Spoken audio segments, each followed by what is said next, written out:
చెప్పాలనుకున్నది ఏదైనా సుత్తు లేకుండా సూటిగా చెప్పే దర్శకుడు రామ్ గోపాల్ వర్మ తనదైన మార్క్ స్టైల్తో దీపావళి మాటల బాంబుల్ని ట్వీట్ల రూపంలో పేల్చాడు. కాలిన తర్వాత జరిగే పరిణామాలను ఎదుర్కొనేందుకు ధైర్యంగా ఎవరైతే ముందుకు వెళతారో వారికి వెరీ వెరీ అన్హ్యాపీ దీపావళి అంటూ ట్వీట్ చేశారు రామ్ గోపాల్ వర్మ. ఇవాళ రాత్రి ఎలాంటి ఊహించని సంఘటనల కారణంగా మీ ఆస్తులు ఆనందం కోల్పోవద్దని నేను ఆ దేవుణ్ణి ప్రార్థిస్తున్నానని ట్వీట్ చేశాడు. మనలో ఎవరికీ నరకాసురుడు చేసిన అన్యాయం ఏమీ తెలియకపోయినా అతని చావును ఇంత గొప్పగా సెలబ్రేట్ చేసుకుంటున్నామంటూ తుంటరి ట్వీట్లు చేశాడు. మనం పండుగ చేసుకోవడానికి ఓ రీజన్ కావాలి కదా అంటూ రామ్ గోపాల్ వర్మ సెటైరిక్గా ట్వీట్ల బాణం వదిలాడు.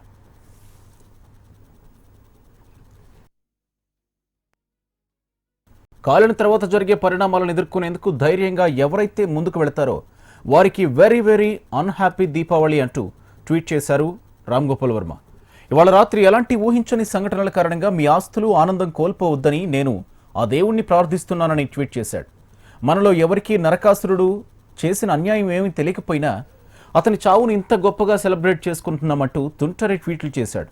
మనం పండుగ చేసుకోవడానికి ఓ రీజన్ కావాలి కదా అంటూ రామ్ గోపాల్ వర్మ సెటైరిక్గా ట్వీట్ల బాణం వదిలాడు.